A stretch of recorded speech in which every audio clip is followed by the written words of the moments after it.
Hello, dear friends. We are sincerely happy to welcome you again. Today we will talk to the esteemed Igor Mikhailovich Danilov. Greetings.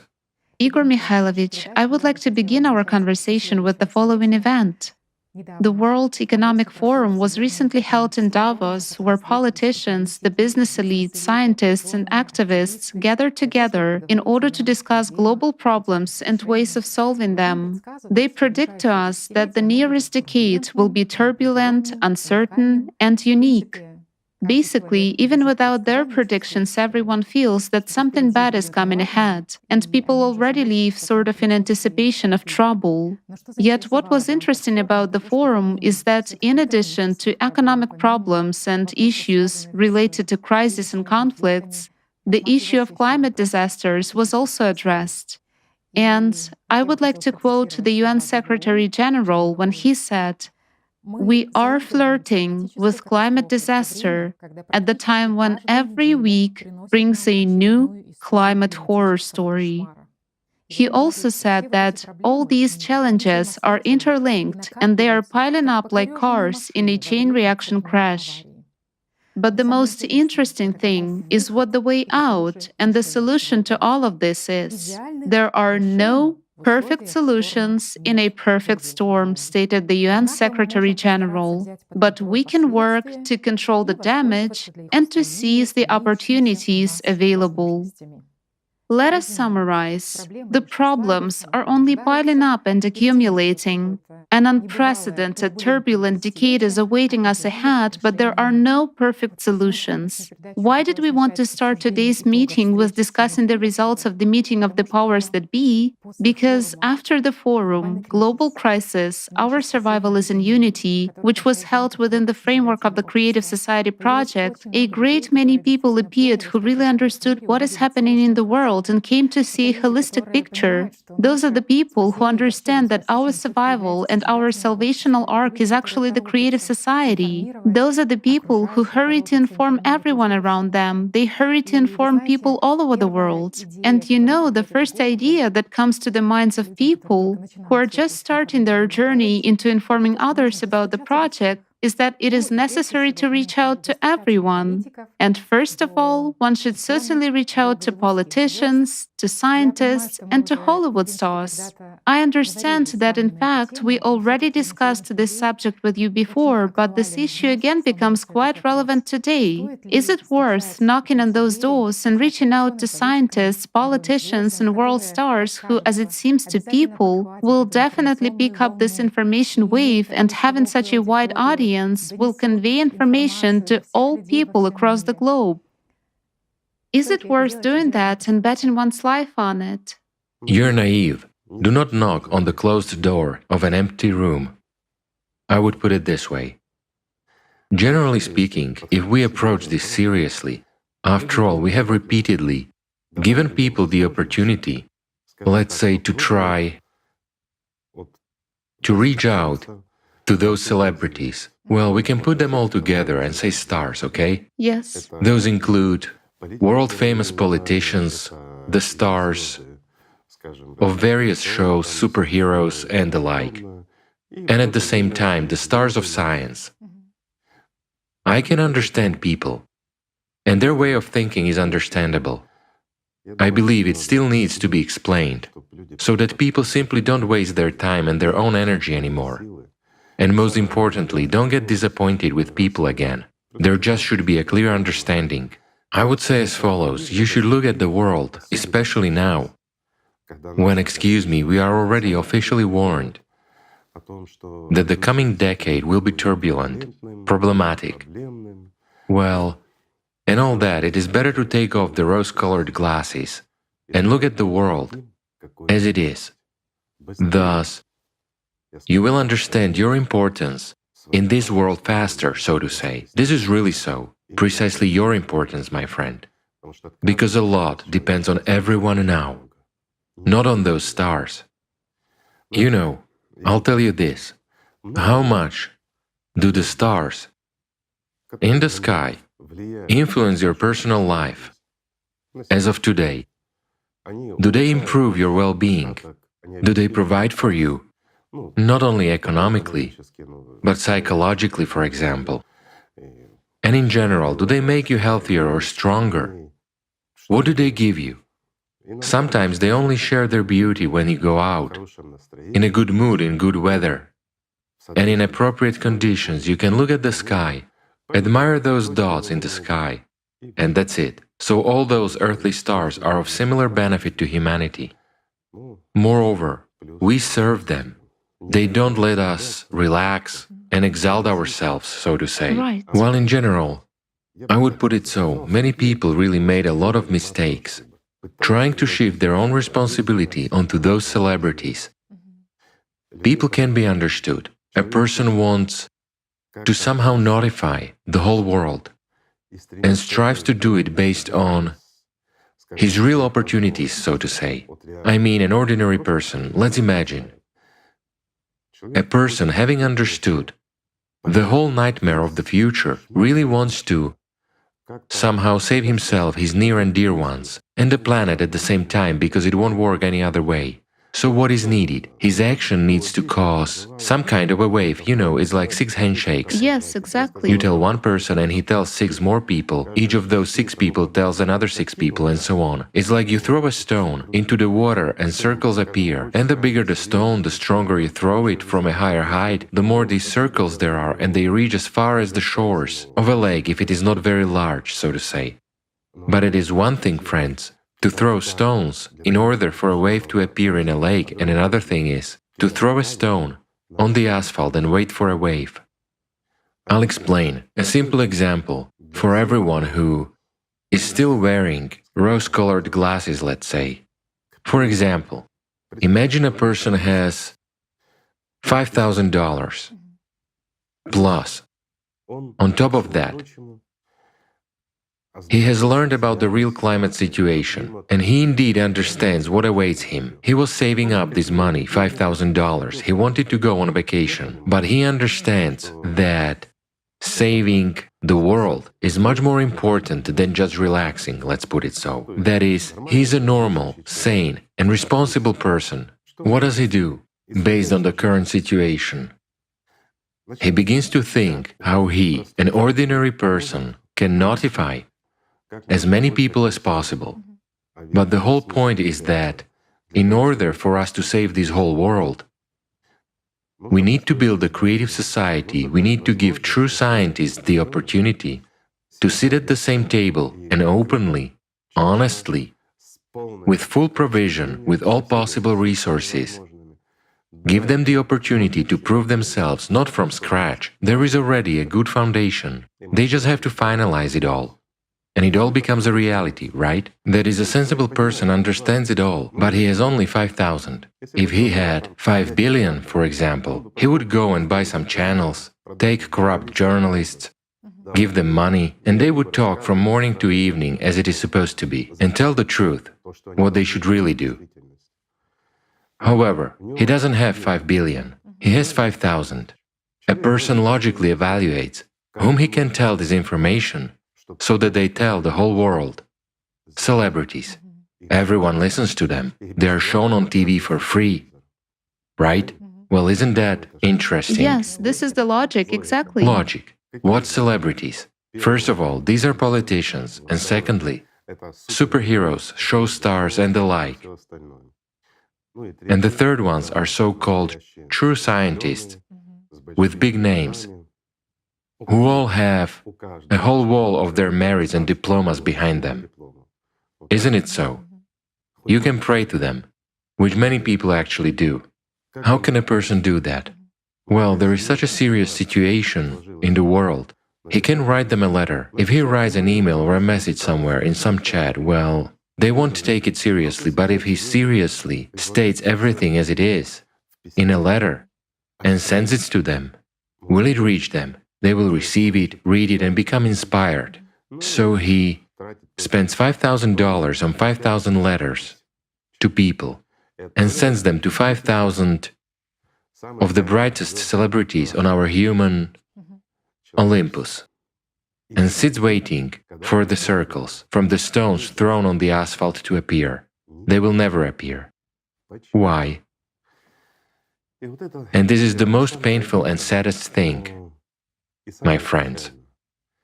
You should not expect from them what they will never do.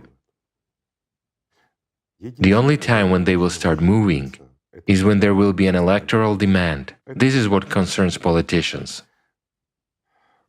When a lot of people, viewers, so to say, start talking about that, and when this wave engulfs the world, then celebrities will start talking about it. Well, to support the wave, to promote themselves, on the rising wave, I'll put it so. Scientists will start to talk when there is no way out, because they will have to admit their worthlessness, that they were wrong because they told a completely different story.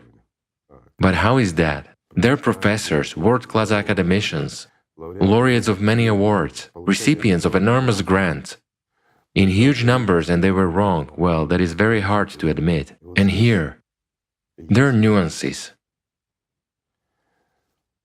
so to say, and quite serious ones.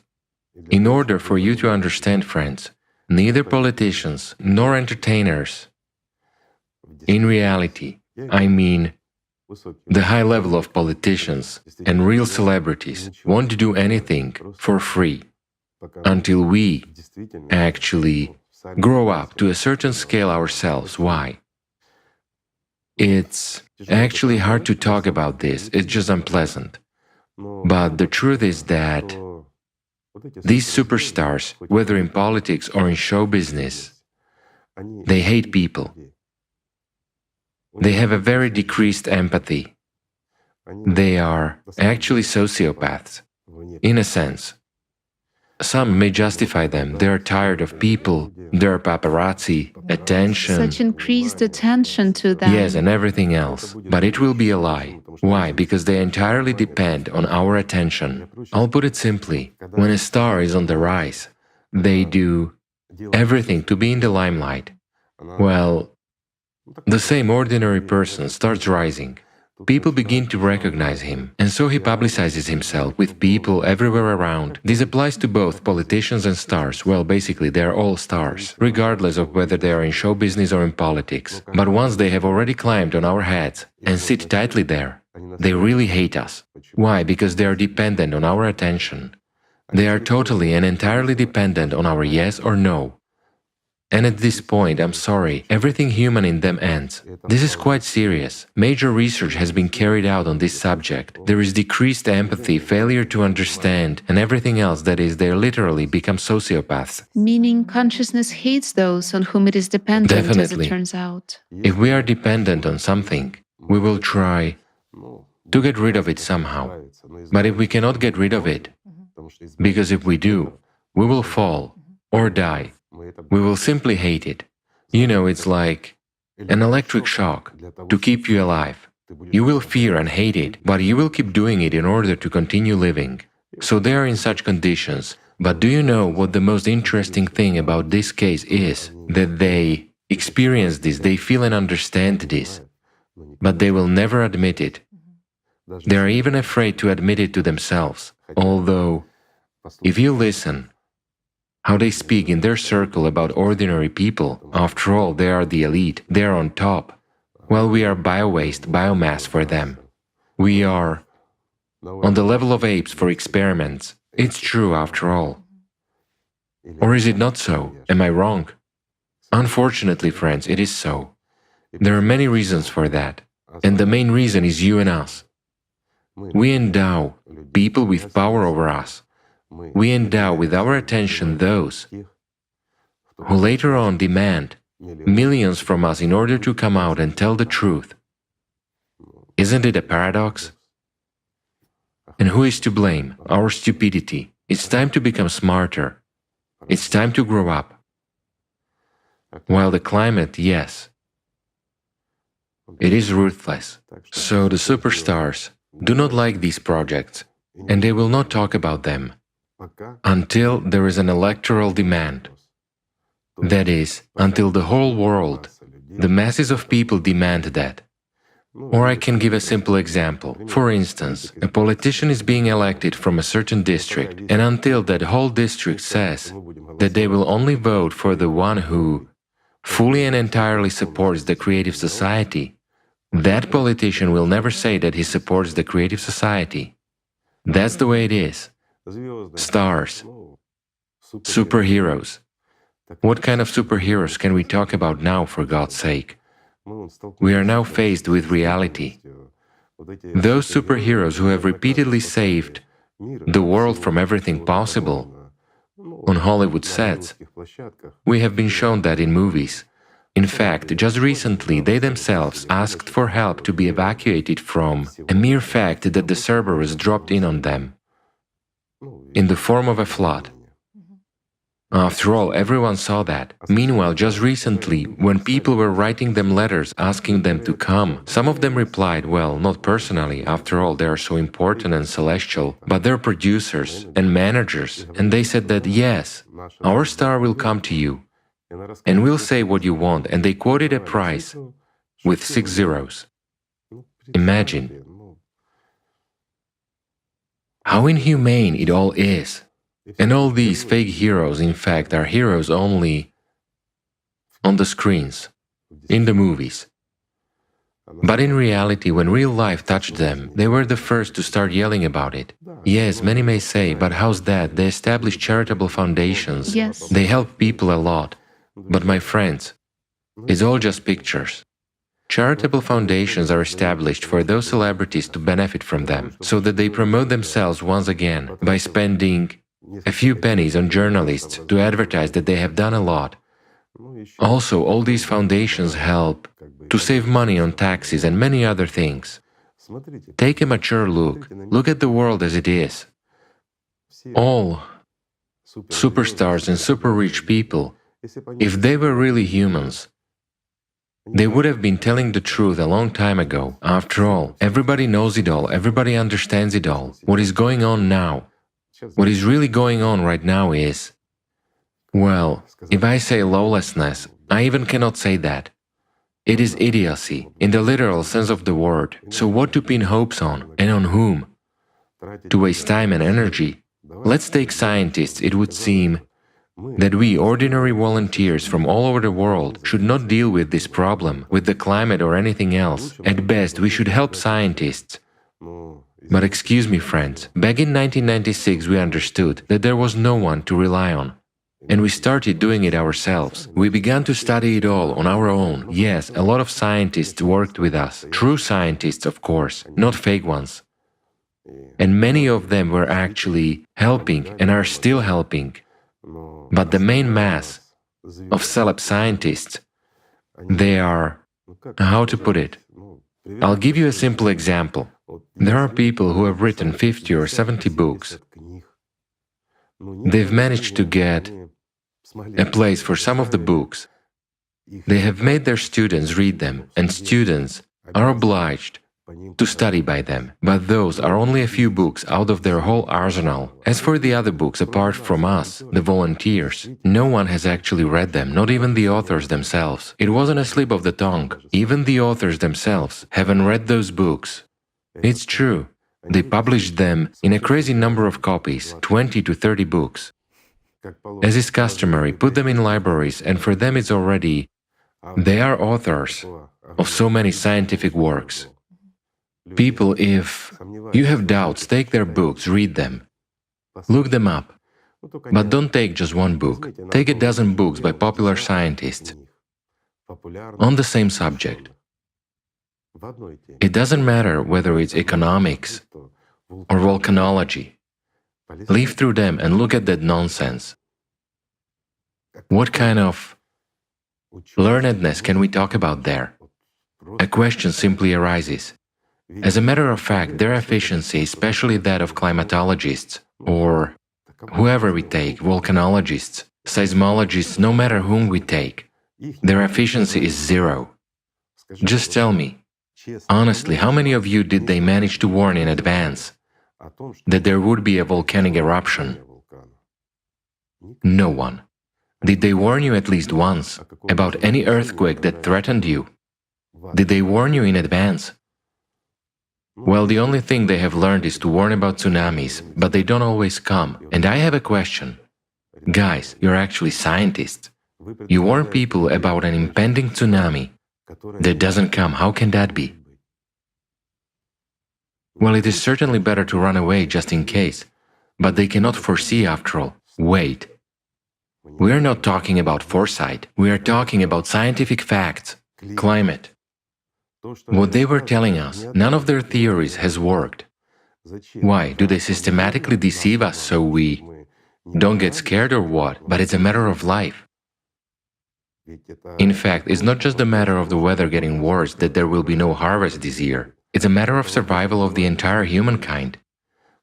Think about it. Literally within 2 months after the forum, there have been more than 50 volcanic eruptions. How can there be such a thing? I mean, this is serious. What does this indicate? This indicates that if volcanoes reach such a stage of their activity within a very short period of time, And how many of them people don't know about? how many of them are underwater and so on. And generally speaking, this science, such as volcanology and seismology that relates to the climate and to such geoprocesses, so to say, is like reading tarot cards. It seems to me fortune tellers would be more accurate. This is really so. And how much money has been spent on all of this? Starting from fighting climate and up to funding those experts throughout this time. It seems to me if those funds were spent on studying ghosts, let's say by people who want to study them, they would open a serious institute for studying ghosts, right? And serious people, true scientists, would purposefully approach this subject, even though with skepticism, even though with disbelief, but purposefully and comprehensively. I think they would not only find ghosts and would be able to prove their existence, but they would already analyze them to such an extent. Classify them. Would classify them, yes, according to all concepts, so to say. Isn't that true? This sounds ridiculous, but in that case they would at least tell us about ghosts, while in this case nothing useful is being told. Really nothing. What is science? Let's approach this point. Science is what improves the lives of all of us, what makes our lives safer and better. It is what gives us health, right? That's what science is. A simple question. What has science given us? It has given us airplanes, so we fly. What else has science given us? Microwave ovens, so that we can heat up sandwiches in the morning. Is this actually bad? This is great. Science has given us an opportunity to talk to you right now. Is this bad? It's wonderful. It's wonderful. But what has science given us in terms of fighting climate and predicting the most serious, deadly earthquakes and eruptions? Honestly, zero. All their promises about climate that we will stop it, we will overcome it, the only thing they have given us is enormous economic problems for various farmers, commodity producers, and so on, you know. It's like a tool of manipulation and actually competition, that is, suppression of competition. There is no other way to call it when they impose quotas on some companies and the latter cannot cope and are forced to limit their production. Meanwhile, the climate, pardon me, is only aggravating. So what's the point in all of that? A simple question. Also, why do those same scientists have such a negative attitude to volunteers from all over the world who have united on the Creative Society platform? That's very simple, friends. What we say is coming true. What they say does not come true, because they have neither knowledge nor understanding, while we are, excuse me, like competitors who appeared out of nowhere. Nobody funds or provides for us, neither the state nor any serious whatever institutions or organizations. There are no subsidies or grants, nothing. At the same time, everything that we told you and keep telling you is accurately happening. There is also such a point, Igor Mikhailovich. You've said regarding scientists that by appointing someone a fool, a person becomes smarter against this background. Well, that's a natural process. Let's just say, if any of us feels that we are stupider than our interlocutor, what should we do? Parry by calling him a fool, right? That's what scientists do. But especially when two people meet and discuss the third person, well, he is smarter than both of them. What will they say? He's a fool. How can he understand anything? And they immediately feel better because in each other's eyes, they have become smarter by calling someone a fool.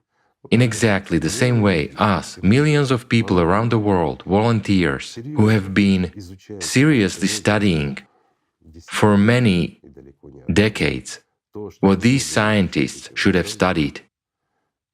These very scientists call us fools, saying that we know nothing and understand nothing. It turns out that everything is much more serious, and for this, you need to take a volcanic rock and say, this is a stone. And do you know what the most interesting thing is?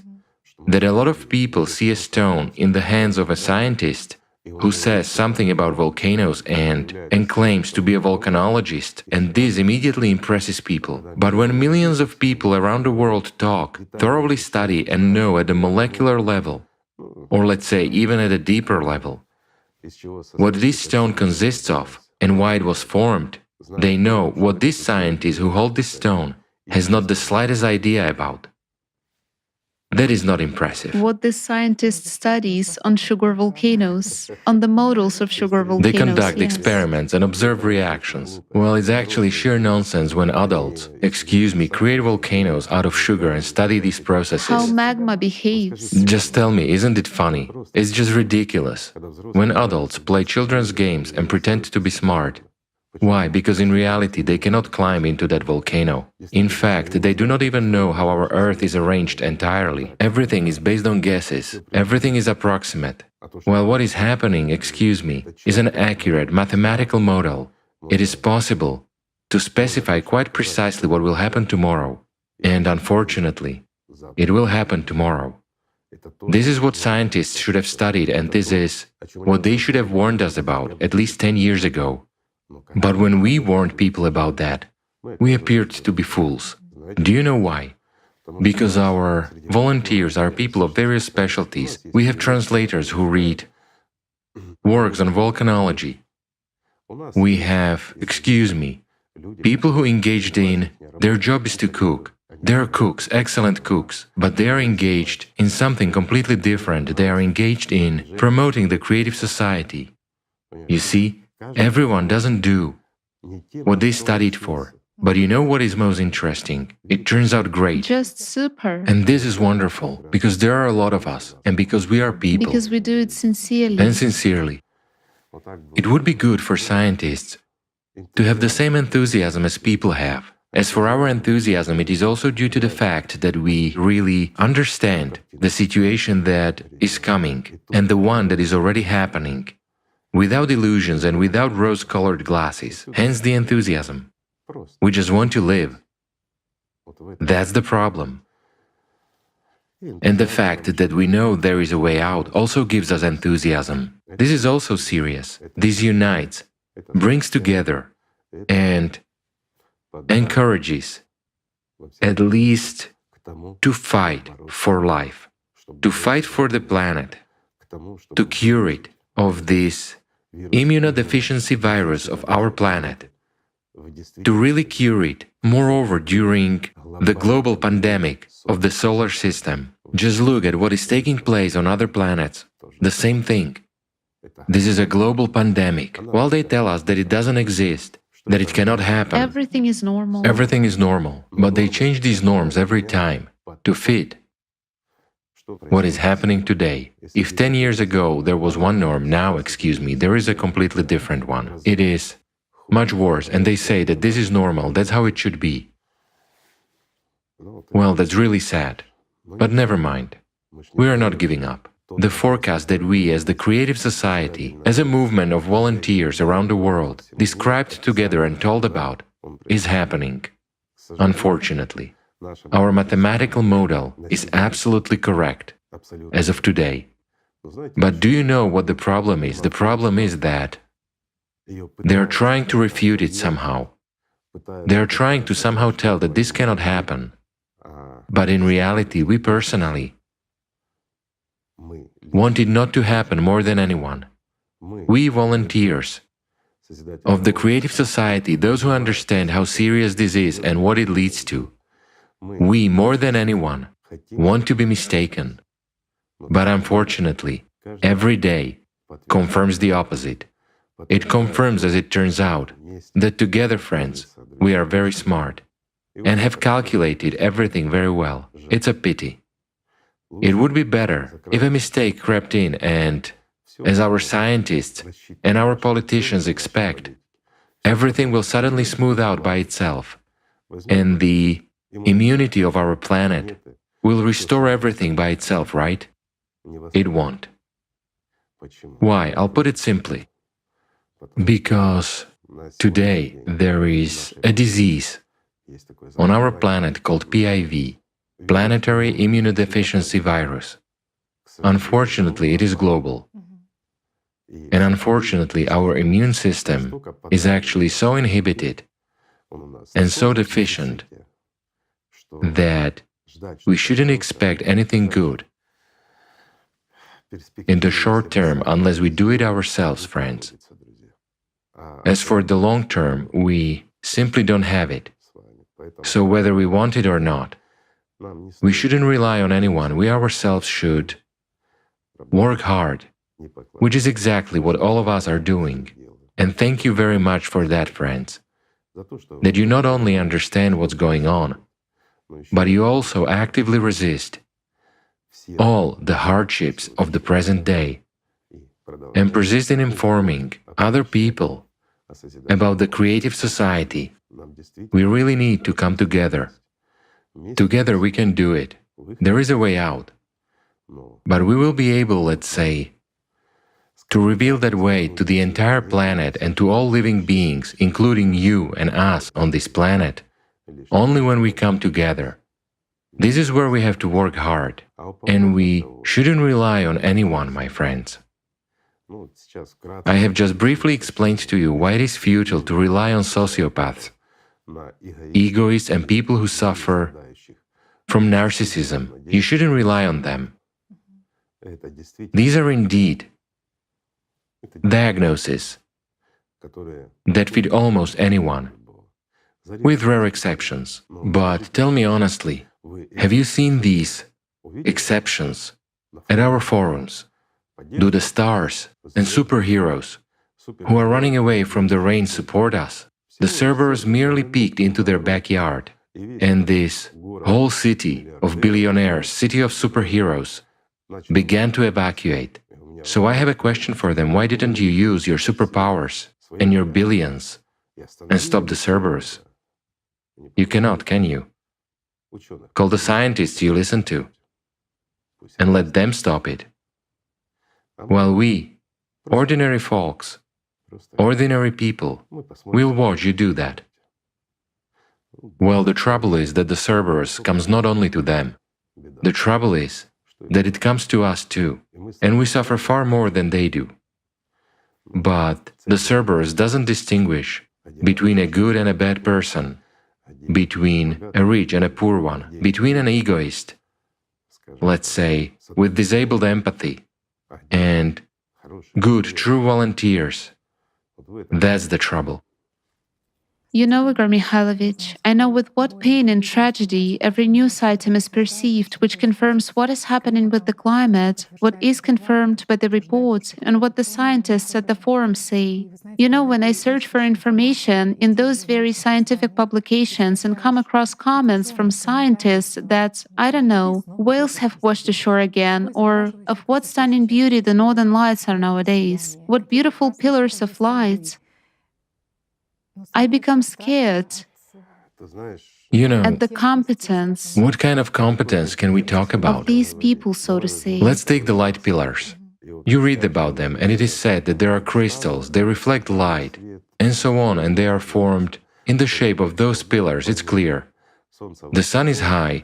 As a rule, the pillars appear at sunset or already after sunset. The sun is shining, and that's where the crystals form and catch the light which, like Falls down, yes. a laser beam, falls down to the earth.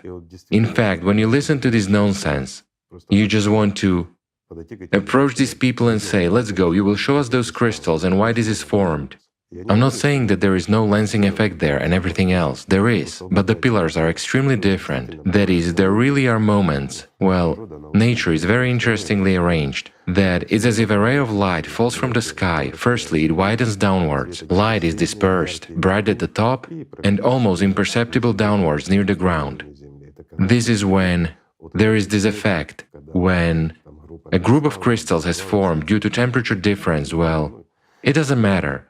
That is, sunlight is reflected, refracted in the upper layers of the atmosphere, or even, let's say, slightly lower, in the lower layers at sunset, whatever, and beamed to the ground. As a rule, it's a single beam, and a quickly passing phenomenon. However, when there is a row of brightly colored light pillars, I mean, there is bright light at the bottom, and it is almost dispersed at the top, and they stand in a row. What is also scary is that they appear with a red tint or red color. That's what is scary, friends. And when we admire such phenomena as the so-called northern lights, they used to be greenish or bluish. This is normal. But now red ones appear. As for the red color, both in those pillars, which appear more and more often, the light pillars I mean, and in the northern lights that come closer and closer to the equator and have a red glow. Friends, I understand that some people admire it, it's beautiful, but I have an association in this regard, that the Cerberus, the climate Cerberus, has given us, the entire humanity, a black spot, in the literal sense of the word. While we are delighted and admire it, this is a verdict on humanity. That's the point. Well, all of us are imaginative people. We can admire the beauty of nature, even on our last breath, so to say. But this is scary, to admire those light pillars with a red glow, as well as the northern lights with a red glow. You know, I would say it's the same as admiring the cleanliness and sharpness of a blade when you are lying on a guillotine. There is no other way to put it. This is really a black spot for all of humanity. What are those light pillars? Those are literally the power lines of our Earth's magnetic field, and they are so abnormally altered, so to say, that along those very power lines the cosmic radiation enters in the literal sense of the word, and when it interacts with air molecules, it tinctures those light pillars in various colors. When they are bright, white or blue, it is sad that they are there at all, that they are numerous and more of them are observed. Yet, that's not so terrible.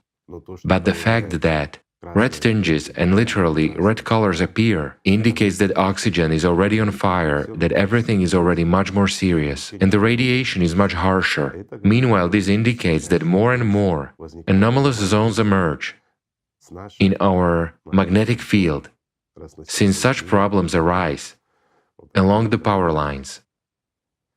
This is grievous, friends, and it's not delightful, it is very frightening. You know, I would say as follows, it is so frightening that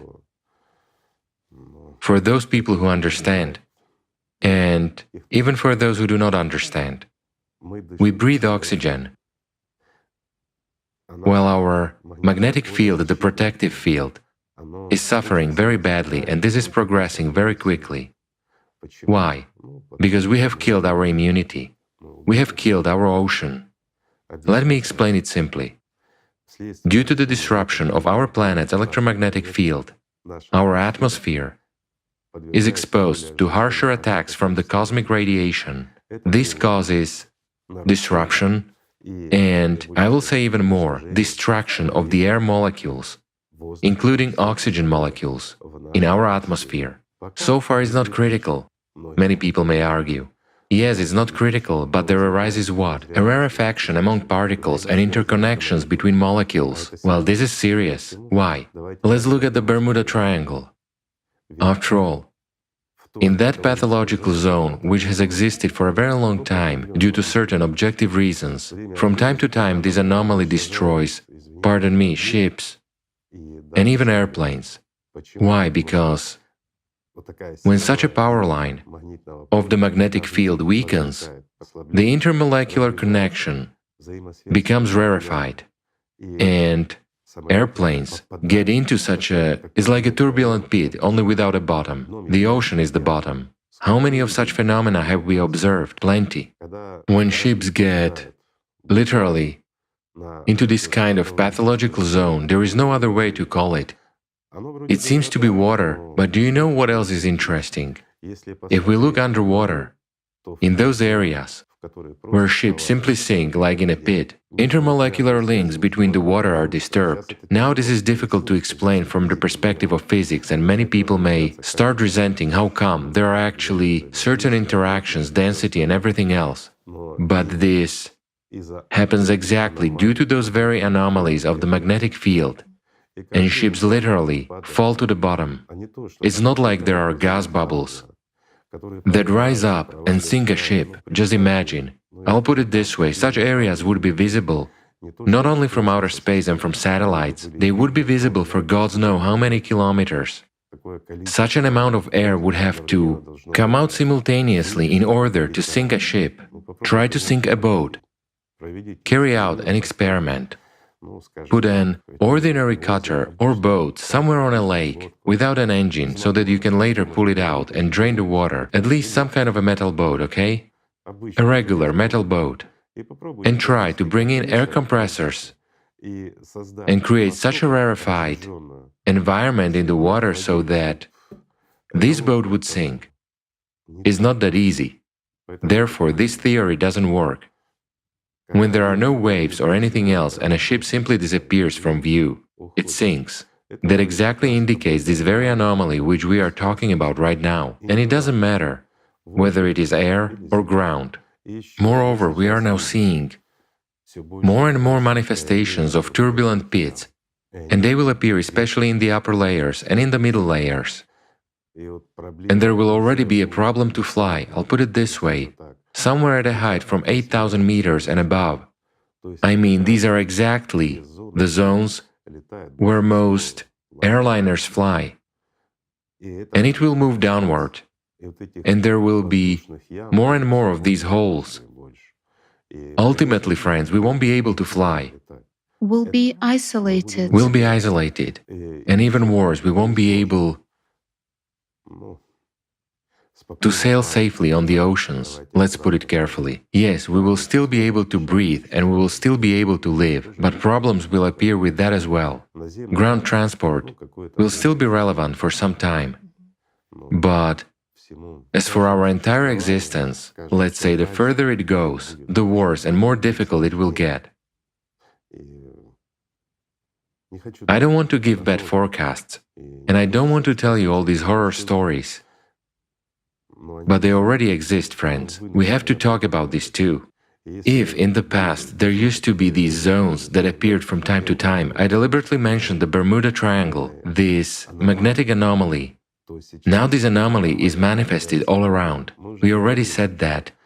It is precisely because of these anomalous changes in the electromagnetic field that there are more and more sudden deaths. And there will be more and more of them, and we won't get away from that. The only option is to stabilize the situation. But for this we need true scientists, those with high efficiency, but often, unfortunately, detrimental efficiency. You know, Igor Mikhailovich, there are already a lot of people who see what is happening in the world, look at this world without rose-colored glasses, and do not ignore, let's say, those alarms which come from the climate Cerberus. But watching our videos, watching the videos from the forum, in dialogues with each other, we often hear the following. We fully support you. You are great fellows because you've done a lot of work. We are with you. This is the point I would like to discuss because, after all, in the consumerist format of society, we have been somewhat accustomed to the fact that it's enough just to support, to say we are with and you. to praise. Guys, we are not politicians. If you want to save yourselves and your lives, stand shoulder to shoulder with us. This is a volunteer organization. Excuse us, the rescue of drowning people is the work of drowning people themselves. So roll up your sleeves and go ahead with us. Do you think we don't want to idly lie, watch a TV series, eat dumplings, or just loaf around? Of course we want to. Tell us, why don't we do this? Why at the time when we can relax? We sit at computers, we study books, by slow-witted scientists, with zero efficiency. It is sheer plagiarism. We read it. We really read it. Those are absolutely uninteresting and ungrounded scientific works, because sometimes we wonder why those works were printed and why they were written. But do you know what we are looking for there? We are looking there for at least one smart thought, at least one idea, and we have to do that. We have to study how to put it in a civilized way, basically everything that modern scientists have produced in relation to the climate. There is no other way to put it, so I'll say it kind of carefully. All the processing of funds spent on them, processed by them, our funds, our taxes, and everything else. And these are also our hopes. We are looking for at least one smart thought, somewhere from someone, in order to do at least something, to rely at least on something. You know, we have ideas, we have developments, we have everything, but we are not smart enough. Yes, there are millions of us, but there are not enough of us. We are not a civilization yet. We are separated. While here we need the egregore of all humankind in order to solve such complex tasks. I'll repeat again, not from scratch, but there should be a lot of us. That's when we will be able to do something. This is the point. But you shouldn't pin your hopes on what is futile. We support you, you're good guys. Oh, thank you, dear. Thank you for the assessment. It's just that your assessment won't save your life. We're not politicians to be voted for, then go and rip you off. No, we are actually you. Do you know what the difference is? That we have understood what awaits us, while you still don't believe in it. Even when the Cerberus comes to you, as an example, a famous popular female TV presenter, whom people have repeatedly addressed with a request to say something about a creative society, or to speak at the forum, or to say something about the forum, that it is about climate, that it is serious.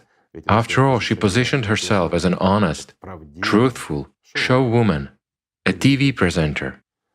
But there was silence in response, although she received letters and messages from people, and more than once. And now it's funny to see her, scared of the Cerberus, begging to be evacuated and rescued. So why be scared if it's not there? If the climate isn't changing, if everything is fine? Such are all the celebs. You know, as long as it doesn't affect them, they don't care about anything. But as soon as it affects them, as soon as the Cerberus comes to their backyards, they should be the first to be rescued. After all, they are stars. Or they are big politicians. They must be the first to be evacuated and rescued. What is the efficiency factor of your life for society, for people? In fact, right? What is their efficiency factor? We see what their efficiency factor is. You know, it's funny. It is just funny to look at people who spit into the well from which they have to drink afterwards. Or to put it simply, they deny that the sun shines, but then the sun rises, and they look stupid. That's the trouble. The trouble is that until the Cerberus comes to us, we don't believe in that. And when it comes, we start squealing, screaming, and calling for help. Whom to call for help? Politicians, celebrities, scientists. But we just recently saw them all running away from the Cerberus, all together. Yeah, we have a serious world. We are well advanced in science. We have a lot of weapons. But the Cerberus doesn't care about your weapons. That's the problem. Do you know what the Cerberus does care about? It is us, when we are together. But as long as we are apart, it will trample us like dry grass, without blinking. That's the truth of life. So yes, thank you for praising us. But it would be better if you joined our ranks. Everything is simple. It's up to the drowning man to save himself, right? Therefore, it is better to focus one's attention on the action Absolutely right. and not on just praising or expressing some support or concern. Moral support, right? Yes. Thank you. As it is said, thank you for the moral support. But real help is better. Therefore, it's all good, friends. But despite the fact that everything is so sad, we still have hope. If we want to, we can do anything, friends. Indeed, some Cerberus isn't a big deal, right? Well, we are actually humans, and as humans we can do a lot. But for starters, let's just love each other.